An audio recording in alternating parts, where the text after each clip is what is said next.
Week number 8 of the high school football season, just about in the books. And when you look back on week number 8, Dave Jecklin, first of all, I think the one thing that jumps out at me in Class AAA, Cabell Midland had really been rolling along. They had that one close encounter with the Huntington Highlanders, but Cabell won that by 1 point. They go to Capital on week number 8, and Capital was a team that had been kind of up and down. But, boy, it was a heck of a ball game. Even though Cabell Midland won, I think Capital got a little jump in their step right now. Well, Capital got a very good defensive player back in Davon Thomas. The senior safety played for the first time in 2.5 games due to a shoulder injury. And Capital played tough. Cabell won the game 21-13. But the 12th-ranked Capital Cougars said they were not dead yet. They lost the game. Need a couple of wins down the stretch to get in the playoffs. But Thomas is back, helps the defense.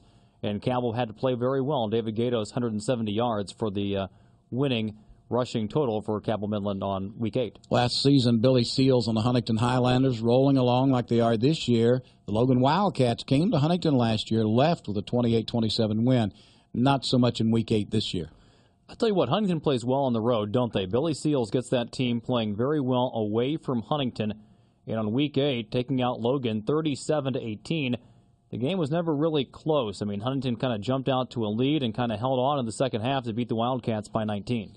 Another team in Class AAA that folks had better watch out for because they just continue to win here in the latter part of the season. Talking about the Black Eagles of South Charleston, week number 8, they put 70 on the board. Freshman quarterback, too, leading South Charleston, and they're starting to find their stride. 70-28 winners over Nitro to improve to 5-3 in South Charleston. Dangerous team. One of those teams, if they make it into the playoffs, not who you want to play coming into your home stadium in week 1. Now they have 2 games remaining, both on the road, and they'll get a few points if they can win. They're at Ripley in week number 9, and in the week number 10, they'll be at Stadium Field in Parkersburg. Both winnable games, but still some games they have to win in order to get in. Well, you look at Parkersburg, that's a team that's 4-4 after a week 8 loss to Woodrow Wilson, 30-22. So the Big Reds, they could have something to play for in that final game of the regular season, too, against South Charleston. That'll be a good matchup in a couple weeks. Class AA in week 8, really, the Wayne Pioneers, no one has been able to match them up this year. 49-6 winners over Tulsa. You know, Bridgeport was idle in week 8. Wonder if they sent somebody down there to kind of scout out that Wayne team and get a chance to watch Tommy Harmon's ball club. Wayne is very good. Convincing winner by 43 over Tulsa. Frankfort's very good. The Falcons beat 11th-ranked Petersburg 47-0. So on opposite ends of the state, 2 very good teams in AA in Wayne and Frankfort. Another team in Class AA that seemingly is just putting it together. The Flying Eagles of Robert C. Byrd been putting a lot of points on the scoreboard. Robert C. Byrd can do it different ways, too. Ben D'Annunzio is a very good running back.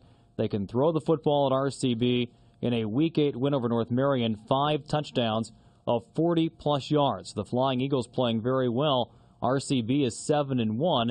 They beat North Marion 56-7. Bluefield Beavers, Freddie Simon's ball club, not happy not making the playoffs last year.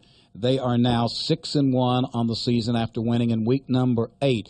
Now, they have a tough game, I think, in a AAA ball club that stumbled in week number 8 in the Oak Hill Red Devils going to Mitchell Stadium next week. You know, Bluefield has won 6 games in a row. Bluefield is playing very well, and they have 4 running backs who have 500 yards or more on this season, led by Montel Leggett. So Bluefield has several different players who can carry the football. And after a week 1 loss to Graham, Virginia, Bluefield has not lost and is playing very well. In Class Single A, the number 1 team was idle in week number 8. The number 2 team, the White Falcons of Wahama, they stay undefeated. They've got 2 more games remaining, and you know the White Falcons would love to stay in position number 2. I'll tell you what, running back Kane Roush is a very good player. Had over 200 yards rushing in week 8 and a victory over South Gallia, Ohio, 57-6. 5 touchdowns as well for Roush in the contest. Wahama's played in that state championship game before. They know what it takes to get to Wheeling. Did not win the game. But just in a couple recent years, they've gone all the way to the final game in Single A. They're a confident bunch.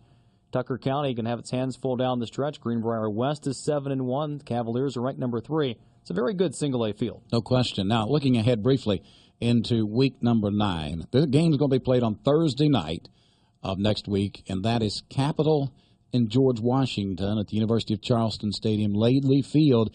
Capital impressive tonight, but GW just as impressive with Ryan Switzer. Yeah, Ryan Switzer is just the real deal. It's a big game for Capital, isn't it? The Cougars are 4-4. If they were to lose that game on Thursday to GW and fall to 4-5, the playoffs could be very difficult for Capital this season, which is still a very good football team. But I tell you what, Ryan Switzer, since he missed the second game of the season with a concussion, played very little in game number 1 this year, he has really run the football well since week 3 for George Washington.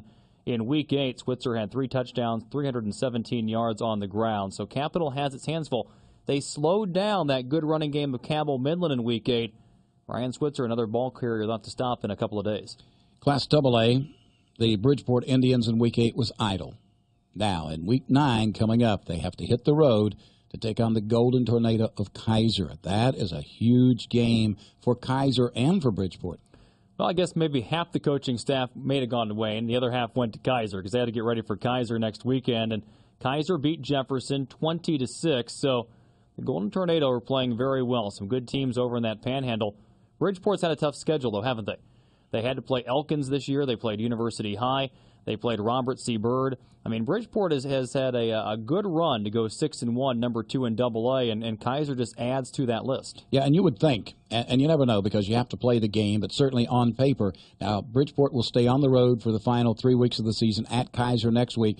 Then the following week, they're at Fairmont Senior, which they will be favored in. And then the next week, the final week of the season, they're at Preston, which they'll be favored. So this is a huge game for the Bridgeport Indians as well as the Golden Tornado of Kaiser. We talked about Tucker County, number 1 team in week 8 in single A. They were idle, and now they finished the season. Their next 3 weeks, all games are on the road at Pendleton County next week. Pendleton County's a team that can jump up and bite you. Very good team and a good matchup for Tucker County coming up next weekend. Pendleton County, a dangerous team, can really do some different things offensively. They were also idle this week at 3-4, so both those ball clubs getting ready to face each other coming up on week 9. There you go. That's a look back at what happened in week 8 and also a look ahead at week 9. All of the scores, by the way, as always, on our website at wvmetronews.com.